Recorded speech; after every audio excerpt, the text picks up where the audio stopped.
Good morning, everyone, and a very warm welcome to our webinar today, which is HR Advice, the Employment Rights Act Explained, What's New and What to Do. To get us started, I'll quickly run through a little bit of housekeeping first, just so you know how everything works during today's session. On the current slide, you will see some controls, and they're going to appear down the right-hand side of your screen. You'll notice that your microphone icon is red. That just means that it's muted automatically and you can't actually unmute yourself, so don't worry about any background noise coming through on your end. If you click on the speech bubble with a question mark, that will open up your Q&A panel. You can type your questions in there anytime during the session. Now, we are expecting a very busy session today, so don't worry if we don't pick your questions up at the end. We will be following up with these after the session. I have also provided a couple of handouts for you today, so there is a full colour version with any clickable links on there and a black and white printer friendly version of today's slides. And you can download these by clicking on the little paper icon just below your Q&A panel. And if you would like a closer look at the slides today, you can switch to full screen mode if you would like. And to get back to normal, just click on those 4 arrows at the bottom of the screen again. So that is everything you need to know. Now let's meet our speakers. So I'm Sarah and I'm a learning facilitator here at Sage, and I'm joined today by Advisor Plus HR Technical Consultant Sarah Kerr and Senior HR Advisor Melissa New to share their expertise on this new legislation and what steps you need to be taking in the months to come. Sarah, would you like to introduce yourself? Wonderful, thanks Sarah. Yep, so as I said, my name's Sarah and I've worked in HR for the last 10 years or so, prior to which I worked as a solicitor dealing with employment tribunal and civil litigation disputes. I've worked within lots of different sectors, including healthcare, retail, education, finance and transportation, just to name a few. And my role at Advisor Plus involves supporting the advisory team with complex and high-risk cases and also focusing on upskilling and training. I also undertake additional consultancy work on behalf of clients, including things like acting as an independent hearing manager, supporting them through any change processes that they need to undertake, and also implementing new and improved policies and procedures. Millie, do you want to introduce yourself as well? Yeah, absolutely. Good morning, everyone. My name is Melissa. I'm also known as Millie, just so you all know. I have worked in HR now for over 7 years.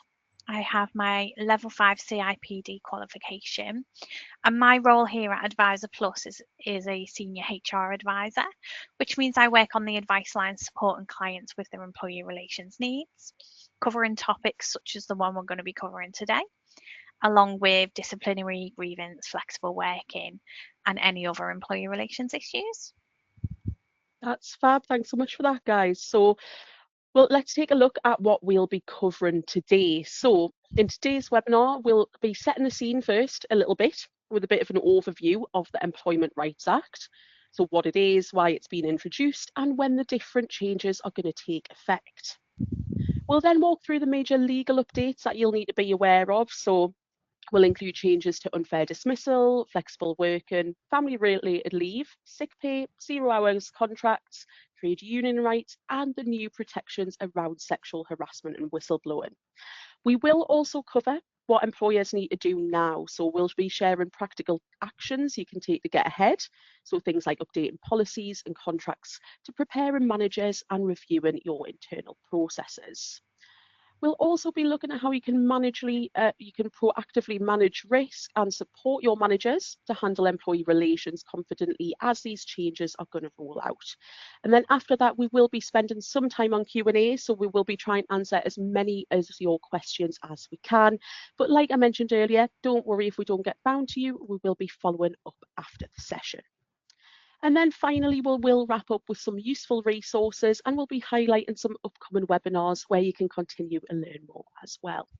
Now, we will make sure that at the end of the webinar, you can access the slides that we've used, share the webinar recording as well, so you can watch it back on demand, and we will share any links to the portal of any policies and areas you need to pay particular attention to. But I will share more on how to access these at the end of the session. But with all of that said, let's get going. So to start us off, what is the Employment Rights Act and why has this been brought in? Yeah, absolutely. Thanks for that, Sarah. So just to give everyone an overview, the Employment Rights Act 2025 is a result of the current government's Make Work Pay strategy. And that's aimed at growing the economy, boosting wages and reducing insecure work. The government have also consulted various business organisations and trade unions when drafting that legislation, with a view to extending workplace protections to the wider population. Despite this, getting this act through Parliament hasn't been plain sailing for the government, and despite the government's early consultations, there's been a lot of objections from a number of organisations, such as business groups and professional bodies, who have openly criticised the act in the media. It's also received a lot of objections, not only from backbenchers in the House of Commons, but in the House of Lords, where they've pushed back on a number of proposals as well. As a result, I think it's fair to say we've been waiting for this legislation to arrive for quite a long time, but there's also been a lot of uncertainty as to what the remit of these new provisions would be. So despite this uncertainty, the Act came into force, which is otherwise known as receiving royal assent, just before Christmas. However, that doesn't mean that all of the points that we're going to talk about today are already in force. What the government is doing is they are implementing these changes in stages. So there's going to be a lot of the things that we talk about today that are still not going to come into force for another few months, if not over a year, before they become full law on that front. So what that means is that businesses can use sessions like today to take heed of what these changes are going to be and enhance their people policies and procedures to make sure that both they and their employees are going to be protected in this new framework. That's really good to know. Thanks for that, Sarah. So what are some of the biggest changes that the Act is going to bring in? So obviously one of the biggest changes is to the right of employees to make a claim for unfair dismissal. So under the current law, an employee needs to have worked for their employer for 2 years to be able to make a claim for unfair dismissal to an employment tribunal. This includes cases where they've been dismissed by a business for things such as performance conduct or sickness, and they believe it hasn't been completed fairly. It also includes constructive dismissal, which is where an individual believes that their relationship of trust with their employer has been damaged so badly that they have no other option but to leave and resign. Now, from January 2027, this qualifying period is going to be reduced from 2 years to 6 months of employment. This means that a lot more employees are going to have the right to make a claim of unfair dismissal to an employment tribunal. To put this into context, anyone who has been employed by the business from the 1st of July 2026 will benefit from this reduced qualification period. Now, this is something that businesses seriously do need to consider, because it does go beyond just reviewing your current processes and policies that you currently have in place. That's great. Thanks so much for that, Millie. So what can employers actually do to prepare for the change? A lot of the preparation you will need to do in advance of this change is to consider how you manage the risk of employees that you may have to dismiss in the early stages of their employment, specifically those that are in their probation period. A good starting point for all businesses is to review your current contracts of employment. We do see a lot of contracts of employment that don't clearly state how long a probation period is, or that the employer has the right to extend probation period. Going forward, this really does need to be made clear within the contracts that probation can be extended and how long for. I would then recommend a clear induction plan upon recruitment, where the employee is taken through their roles and responsibilities and are given clear objectives by the employer upon employment. You may want to consider how robust your current job descriptions are. so that every new employee knows their accountabilities and the job that they've been employed to do from the day one of employment. As part of the induction plan, consider what resources, support, training and coaching the employee needs to be able to thrive within their role. You should document all support provided to the employee, no matter how minor it is, as this will mean that you can evidence and demonstrate that the employee was given the right tools and support to allow them to carry out their role should they be unsuccessful in the position. Now, regardless of whether you have probation periods that are 6 months or less currently, to protect and support your team, you need to ensure that your managers are also ready to deal with any issues such as conduct, absence, or performance at the very earliest opportunity during probation, so that if a probation period has to be brought to an end, it doesn't come as a surprise to the individual and it's being addressed there and then by management. To support this, I would recommend that your probation policies and procedures are reviewed to see how your probation period works within these new timeframes. How regular are your probation review meetings? Do you need to consider more regular reviews to ensure that any concerns are being highlighted and addressed as soon as possible? This will allow you to discuss with the employee where they are versus where they're required to be on a regular basis and allow you to discuss clear requirements for improvement within probation. It also allows your line managers to document these discussions regularly, document any objectives, any agreed actions, or any agreed support in the moment. A robust onboarding and induction plan gives line managers the ability to react quickly if the employee is not performing as you'd expect them to be. However, you should also consider if your line managers are well aware of their line manager responsibilities with regards to probation periods. Do you need to provide any further training for line managers to ensure that they are confident and empowered to deal with conduct, performance, or absence issues at the earliest opportunity? Thorough training on setting clear, appropriate objectives and holding regular, appropriate reviews during the probation period will be important so that managers can thoroughly assess whether the employee will be fit for the future in your business. So be mindful that this will put additional load on your managers, and it is important that you as a business ensure that they are firstly well prepared but also supported in this process.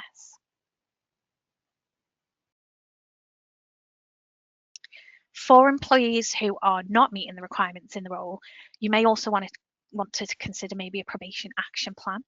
The reason for this is it allows you to implement clear written objectives and timeframes for the employee to make the required improvements by. And although conduct, performance and absence issues can occur at any point, it gives you a good opportunity to review these, make sure that you've got clear policies in place and remove any ambiguities to support progressing forward. This is a big change from a legal perspective, and recent CIPD research has actually shown that 37% of organisations plan to reduce permanent hiring as a result of the reforms under the Employee Rights Act. However, businesses still have plenty of time to get ahead now and complete these reviews of your probation policies and contracts so that when the changes are brought into force next year, you can be satisfied that you have clear and helpful policies and procedures so that the right discussions can be held at the right times, therefore reducing the chances of the individual feeling like they, have an opportunity to make a claim against unfair dismissal.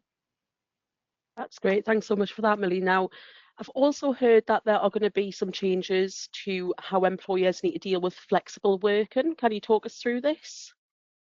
Yeah, absolutely, Sarah. Thank you. So, as many of our attendees might be aware, the last big changes that we had to flexible working were back in April 2024, so a couple of years ago.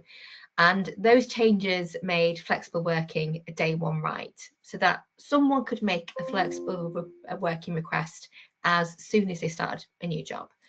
It also increased the number of requests that an individual could make in any 12-month time period from 1 to 2.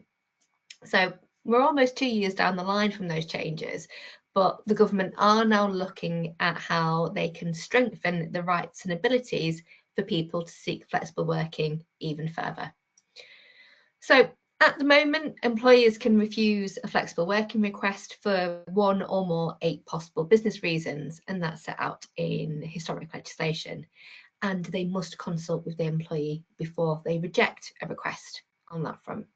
So just as a quick reminder for the attendees, those 8 reasons are that either it will cost the business too much, that the business can't reorganise the work amongst other staff, that the business can't recruit more staff, or that there will be a negative impact on things like quality and the business's ability to meet customer demand. You can also consider if there's going to be a negative effect on performance at the same time, or if there's not enough work for that individual to do at that time. There may also be some planned changes to the business. For example, there might be a need to reorganise and that the request isn't going to fit in with those plans on that front. Now, I think one big takeaway to give to you guys is that those reasons are not going to change. However, within that, there's currently no requirement on an employer to explain why their decision is reasonable. So under the Act, what the government are doing is they're proposing a new, tighter framework, which will mean that employers will need to explain and justify why they are declining a request to demonstrate that they're being reasonable. Now, I think the big thing to remember here is that this is one of those proposals that remains under consultation. So we don't yet definitively know what that framework is going to look like or the specifics of it. What we do know is that this change isn't going to come into force until 2027 at the earliest. So the good news is you've got time to prepare for those changes when they arrive. So what can we be doing to get ready for those changes in advance on that front? So as a starter for 10, you could start reviewing your flexible working policies, procedures and documents. Firstly, do they incorporate those changes that came in back in 2024 at a minimum? If they don't, you can get those changed now, and that's a really quick win for you. You can also look at what guidance you're giving your managers in those documents. For example, you might have a flexible working form. Have a look, see if there's a manager only section at the end where they can record what that they're declining a request and explain why. You should also make sure that the managers that in your teams are in the habit of confirming their decisions and their outcomes in writing to the individuals. If you've got any template letters for managers to use when they're declining a request, do these allow them to detail the reasons why they're declining the request in full? Lastly, another thing is when you're discussing flexible working requests, and that can either be as peers or as a group of managers. But when you do, you can start getting to the habit of thinking about the what, the why, the where, the who, and the how behind any decision, so that when this part of the legislation does come into force, you're already in the habit of justifying that decision to decline a request. If any of our attendees today want to know more about flexible working, I'd always recommend that you have a look back at the recordings from our January and February webinars, which covered both flexible working and returning employees to the office in a hybrid model in some greater detail. That's really helpful, thanks Sarah. So can you also talk us through how the new legislation is going to impact families in the workplace?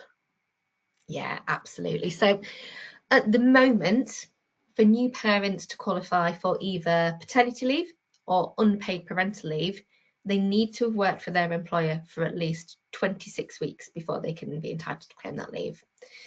So under the Act, the government were keen to make sure that those provisions were aligned with the current rules on maternity and adoption leave. So as a result, from the 6th of April this year, so only a few weeks away, paternity leave and unpaid parental leave are going to become a day one right, which means that an employee is entitled to take this from the first day they start their job. We're also going to see an extension of protections to those who are pregnant or on maternity leave. So under current legislation, it is unlawful for anyone to discriminate against an employee during their pregnancy and up to the end of their statutory maternity leave. Pregnant employees also have enhanced protections against redundancy. However, the Act is proposing to take that even further.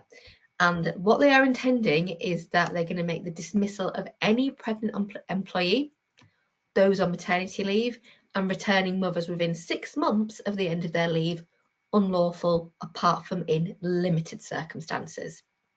Now, again, this is another section that remains under consultation. So we're still not sure what those limited circumstances are going to be. So also, this is another one of the provisions that isn't going to come into force until 2027. So once we do have further clarification on this, you will have plenty of time to get your business ready for these changes. The other big change that we're going to see in terms of family-friendly leave is that the Act is going to bring in a new right to unpaid bereavement leave, which employees will be entitled to from the first day of their employment. So, as with those maternity proposals, these provisions are still under consultation, so we don't know yet how long individuals might be able to take off work or the extent of it. For example, we're not sure if this rule is going to apply to just close family members or it's going to be broader than that. We need to find out what that definition is going to be. But luckily, this is, again, another one of those provisions that isn't coming into force until 2027 at the earliest. So once we do have that information, you will have time to digest and implement these. The big question is, I suppose, what do we need to be doing now about those changes? So as a priority, you need to be reviewing your paternity and parental leave policies to make sure that they're updated before the 6th of April. You might also want to consider how you communicate those changes to your employees so that if you've got anyone who might benefit from those new timeframes, they can make you aware of that at the earliest opportunity. You can also start to have a look and review your maternity provisions, and you could look at completing something like a risk assessment to understand where pregnant employees or new mothers might be at a greater risk of leaving the business. You might also have a bereavement policy in place as an additional benefit to your employees, but if you don't, you might want to start thinking about what the business impact of implementing something like that could be. Yeah, absolutely. Really good points. And although this is not limited to families, it's also worth noting that from April, the Employee Rights Act will make statutory sick pay payable from day one, and they will remove the lower earnings limit also, meaning that every employee will qualify. This is happening at a time when CIPD data shows that absence rates are higher than ever at the moment. So many organisations are really already under growing pressure that these reforms are going to ramp up even further. Some initial practical steps that you can take as a business initially is to firstly look at updating your employment contracts to reflect the entitlement changes with SSP. And another practical step is to make sure that your payroll systems are set up for this in advance of April. But of course, with SSP from day one impacting the bottom line and short-term absence expected to increase with the new day one rates, you know, managers, operations and budgets will feel the strain. So it does go beyond those practical steps as well. Have a think about how you're recording your sickness data currently so that you can understand if people are taking more or less sick leave as a result of this change. It's vital that businesses are able to benchmark absence rates now so that they can understand the impact of the new day one rates on the rates of short-term sickness absence.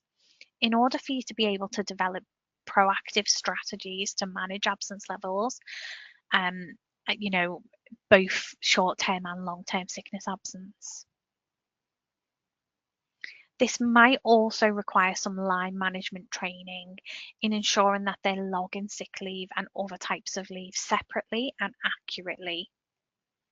By accurately recording sickness absence levels, it will allow you as a business to detect any cultural issues linked to rising sickness, build some evidence-based wellbeing strategies, and will allow you to provide manager training, educating your managers to manage absence cases confidently and effectively. I would recommend a review of your absence policies. If your policy does not currently include absence triggers, I would strongly recommend considering introducing absence triggers to your policies. So absence triggers or review points are specific predefined thresholds in a policy to identify, review, and manage high employee absence levels. Absence triggers outline what level of absence your business deems to be an unsustainable amount of sickness absence and allows you as a business to effectively manage these absence levels with a review meeting once these triggers have been reached by the employee. They not only allow for a fair and consistent approach for all managers to follow, but also allows for employees to have a clear understanding of how much absence would result in a review meeting, which in itself may act as a preventative measure. Be mindful that absence triggers should not automatically result in disciplinary action or formal action. An informal absence review meeting should be held first once a trigger has been met to explore all of the absences, the reasons for those absences, and then to decide whether a formal meeting is required off the back of that. And obviously, employers should be flexible and sensitive to any mitigating or individual circumstances. So, for example, if an employee does have an ongoing disability,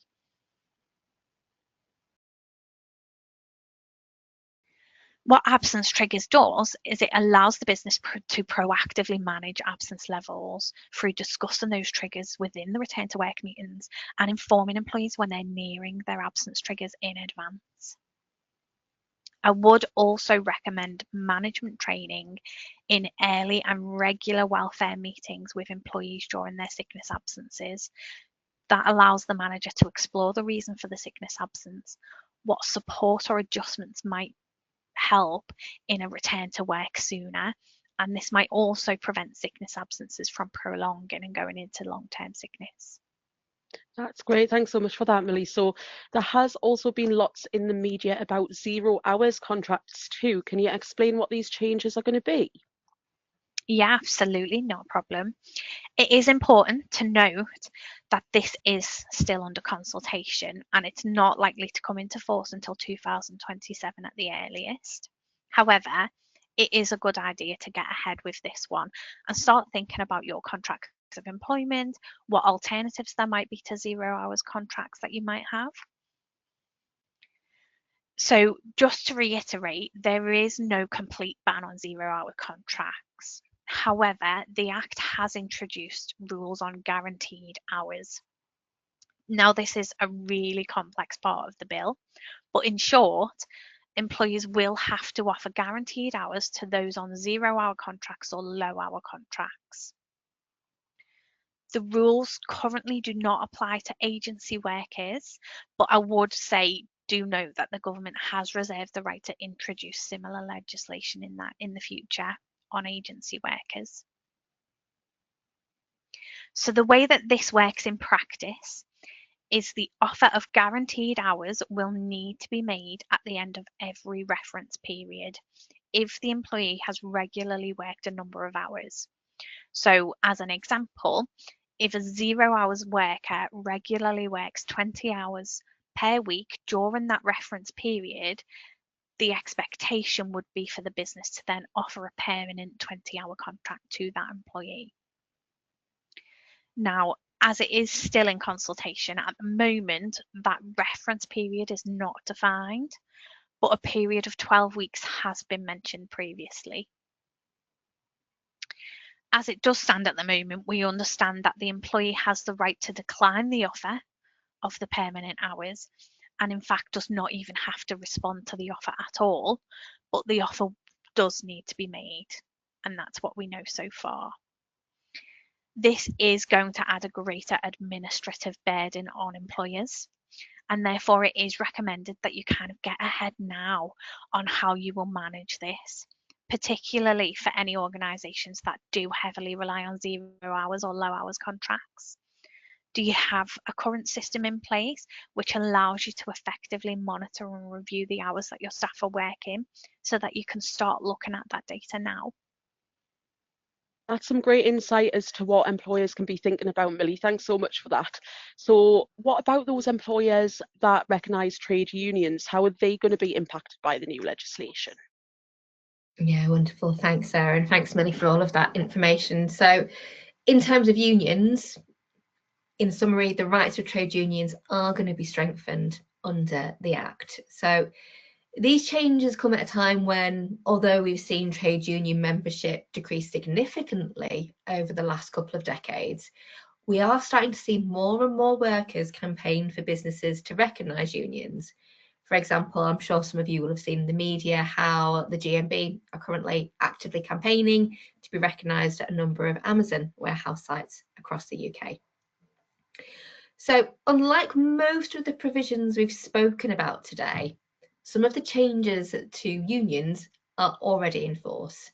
And these include changes in things like balloting processes to make sure that they're simpler for unions to undertake, and also provide stronger protections for individuals who take part in industrial action from being dismissed.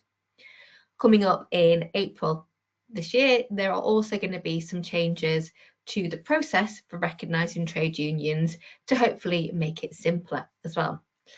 In addition, if we look further ahead into 2027, there are plans for a new industrial relations framework and to give greater rights for unions to have access to workplaces such as by digital means.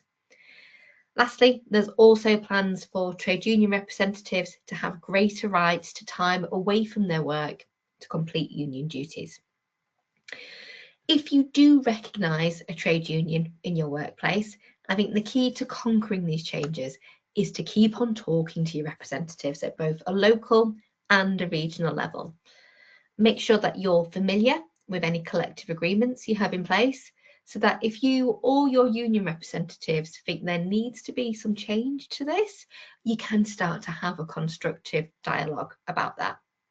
At an internal level, you might also want to start to review your policies and procedures so that they're really clear as to what time union representatives can take off work. In addition, if you've got any managers who are struggling to deal with some union representatives in formal situations, have a think about whether or not they need any additional training to support them with those conversations. That's great. Thanks so much for that, Sarah. Now, I know in recent years, we've also seen a lot of new legislation coming in to protect individuals from sexual harassment. Now, are there going to be any more changes to this? Yes, there definitely will. The Act will strengthen whistleblowing rights for individuals who report sexual harassment from April 2026. So sexual harassment will become a qualifying disclosure under whistleblowing law. So this will mean protection from detriment or unfair dismissal for any whistleblowers making a sexual harassment disclosure. You will need to review your whistleblowing policies and ensure that it does include sexual harassment, and ensure that your managers are also well prepared for this change. In terms of the law, currently, from October 2024, employers have a duty to take reasonable steps to protect employees from sexual harassment. Now, the Act will look to extend this to include that businesses must take all reasonable steps to prevent sexual harassment. Now, the current law says reasonable steps, whereas as of October this year, it will be all reasonable steps. So this puts the compliance bar much higher, as employers will need to show that they have taken every step reasonable to prevent sexual harassment in the workplace in order to successfully defend any potential claims. In addition to that, under the new Act, businesses will be liable for permitting third-party harassment. So if the harassment happens in the course of employment and the employer did not take all reasonable steps to prevent it. Third parties would include any customers, clients, service users, suppliers, and any other third party that your employees might come into contact in. Now, this is due to come into effect as of October this year, and it does also extend to all harassment, not just sexual harassment. So now is a really good time to consider what current steps have you put in place since October 2024 and what further steps can be taken. Review your current risk assessments, policies and reporting procedures to see if anything further can be added to that. Now, what I will say is our April webinar is on sexual harassment. So if you do want any further guidance in this area and steps that you can take as a business, it would definitely be worth attending the next webinar.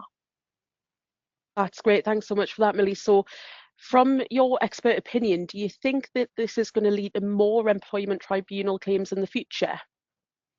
Yeah, thanks, Sarah. Yeah, it's a really interesting question, and the answer is potentially. So the changes that we've spoken about today might make employees feel more empowered to make claims to the employment tribunal if they feel aggrieved. So alongside the changes to unfair dismissal rights that Millie mentioned at the top of the webinar, there are a couple of points to know about how long someone has to make a claim to the tribunals as well. So from October this year, the time limit that someone has to make a claim to the employment tribunals is going to be extended. So it's currently 3 months.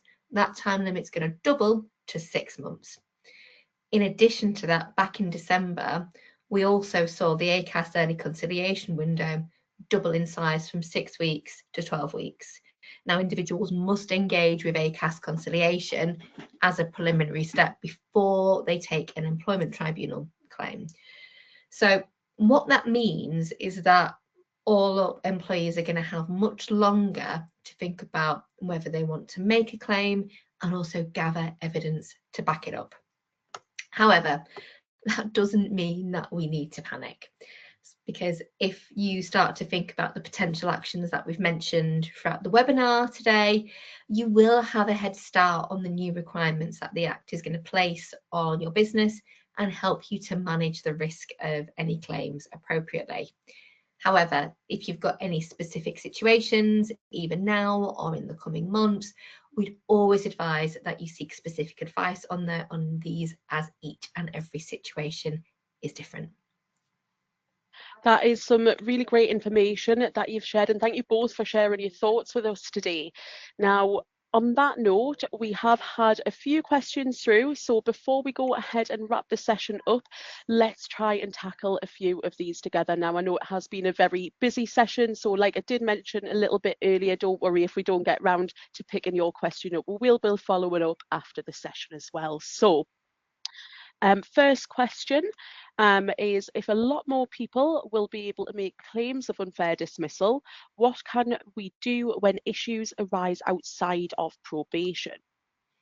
Yeah, that is a really good question, and because conduct, performance, or absence issues, they can occur at any time in someone's employment, whether someone's been with a business for 10 months or 10 years.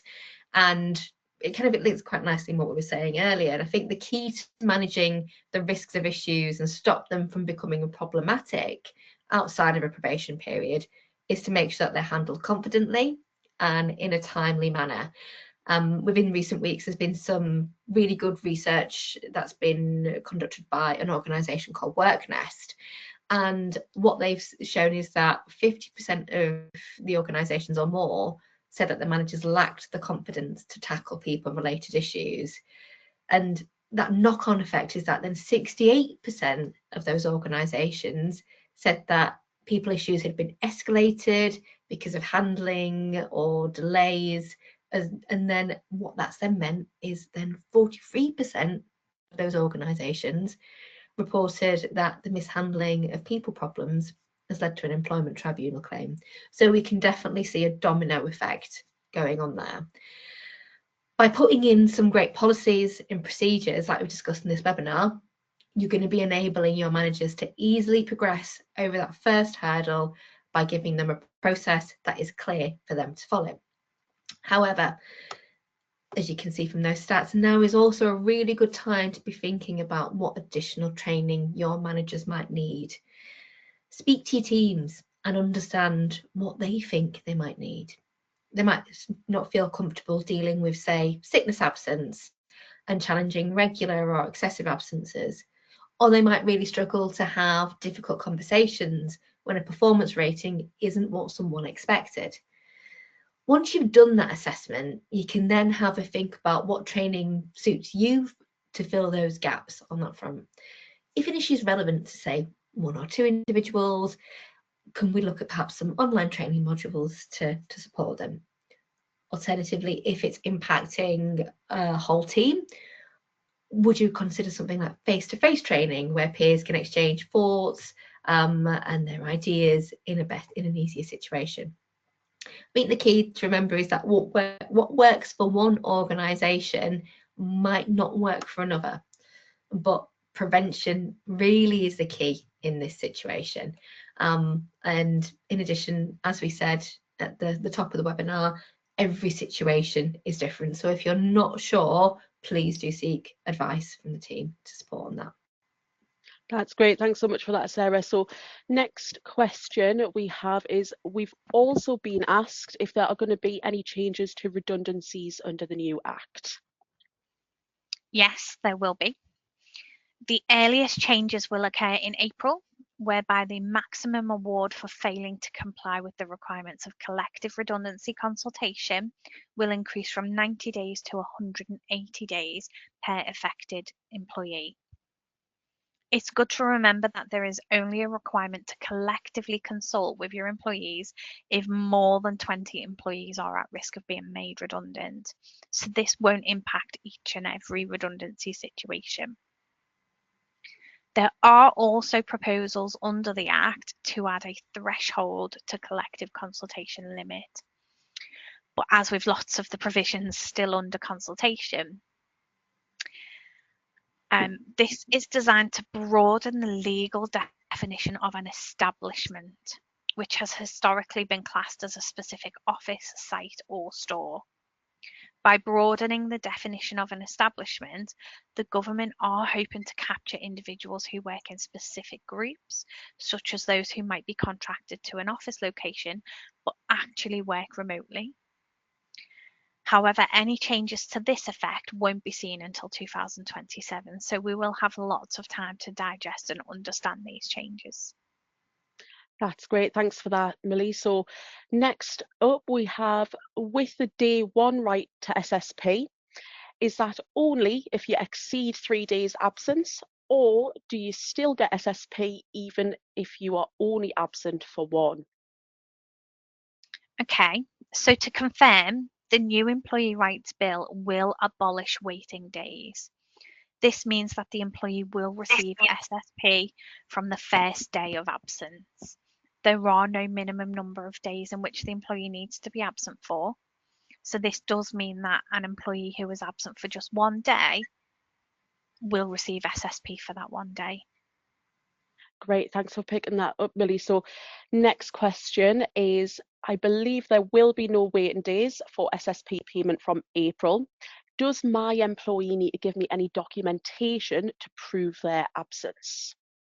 Yeah, thanks for that, Sarah. So the process on this hasn't changed, and an employee will need to provide proof of absence, usually in the form of a footnote, after 7 days of their absence. If you've got an employee who's off work for 7 days or less, they don't need to provide you with a footnote or any other proof of sickness from a healthcare professional.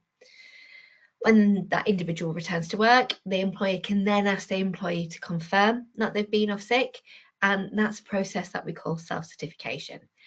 and the employer and the employee will agree on how the employee should do this. They might need to fill in a form, or they might prefer to send over the details of their sick leave via email. If, as an organisation, you don't have your own form for self-certification, you can ask an employee to use a government form, which is the HMRC SC2 form, and that can be found on the government.uk website if you need it. In addition to asking the employee to fill in a self-certification, if we're in that 7-day or less period, and in terms of any absence really, even if it is in excess of 7 days, you should always carry out for a return to work meeting when they come back to work. And the purpose of that is to explore the reason for the absence. You can check on their well-being, confirm their fitness for work, and discuss any support on that front. And when you're doing that, we'd always advise that that's conducted on the individual's first day back in work, or as soon as possible afterwards. That's great. Thanks so much for that, Sarah. So another one here we have, how would you address staff who are suddenly sick each time it's an in-office team day? However, they're still okay to work from home that day. Okay, this is an interesting question. What I would say is it is difficult to answer without all of the details. So, for example, does the employee have a disability? However, in general, I would advise that there does need to be a discussion with the employee. If an employee calls in sick and states that they're too unwell to attend the office, but is well enough to work from home, it is reasonable from a business perspective for you to explore that further. So what is the reason for the illness? What is the reason the employee cannot attend the office? What are the barriers of them coming into the office? What would be the difference between the employee working from the office and working from home? You can ask that to the employee so that they can provide you with a response. And once you have explored this, it will allow you as a manager and a business to consider if it is reasonable. But also by having these discussions and exploring it further, it may also act as a bit of a preventative measure for moving forwards. That's great. Thanks so much for that, Millie. Now, I think we should have time for one more question. So we've got, how do I treat an employee who either sends a text to say they are off sick? Yeah, that is a really good question, and it's one that we see an awful lot coming through, especially in this day and age where people don't talk on the phone as often and they're using WhatsApp and different messaging apps on that front. Yeah, so you're not alone in that question, I must say. Now is a really good time, though, to update your policies and procedures and to put in there a really clear sickness absence reporting procedures for all employees to follow. Now, within that policy, you can put in a reporting procedure, which can include a clear protocol for when to report your absence, so that your process clearly defines the deadlines for reporting your absence. For example, 1 hour in advance of your start time is what we tend to see in some of these policies. Now, this procedure can also clearly outline who needs to be contacted and who the absence should be reported to. And that procedure can also outline the method of contact, so that the absence should be reported via a telephone call, not via a text message. And it can also define the required information that they need to give you when reporting the absence. For example, they need to provide the reason for their absence and an estimated duration on that front. What that then allows you to do is to then have a really good open dialogue from the start of the absence and have a direct conversation with that employee at the very start. And by having that process in place, it also makes sure that you've got a consistent approach to absence reporting as well. That's brilliant. Thank you so much for those questions. And we do hope you found it a valuable session today. And as I mentioned, if we weren't able to cover off your questions, we will be following up personally after the session. And Sarah and Melissa, thank you both for your insight and practical guidance today. Thank you. Now, just a few things before we finish. If you would like our help with anything we've covered, please feel free to check out any of the topics covered in the Sage HR Advice portal. Or alternatively, if you are a professional or premium customer, please do not hesitate to call that advice line, where one of our consultants will happily provide any guidance on the topic covered. Now, I will be running a poll shortly just to offer you the chance to hear more about these products. There is no obligation, obviously, with this, but with the ever-changing world, it might be something that you are keen to look at in more detail. So I'm just going to pop a poll on the screen, and if you are interested, if you just select and submit your answers. Now I'll leave it up just for 45 seconds to a minute, just to give you all a chance to get those submitted. And if you haven't downloaded the handouts yet, just a copy of today's slides, make sure to get those downloaded if you are wanting a copy.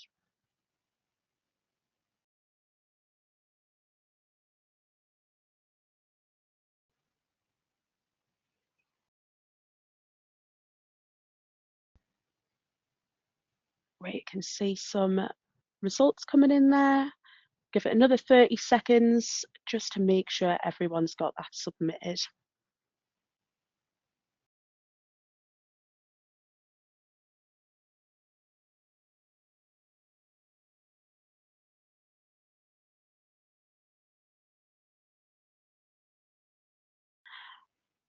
Brilliant. I will go ahead and end the poll now.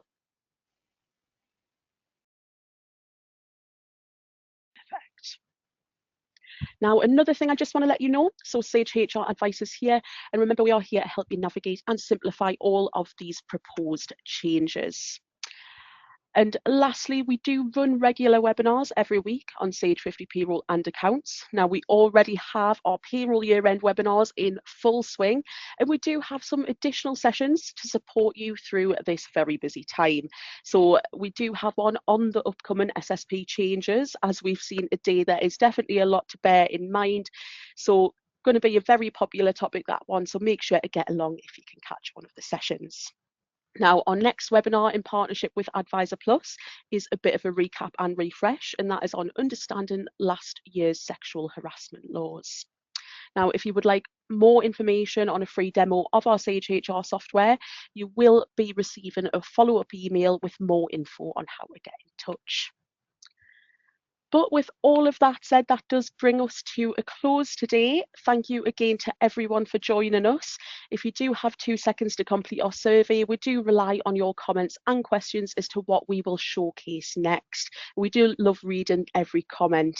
Only takes 2 minutes of your time as well. But with that said, thank you again for joining me, Sarah and Melissa today. It is goodbye for now. Thank you. Bye.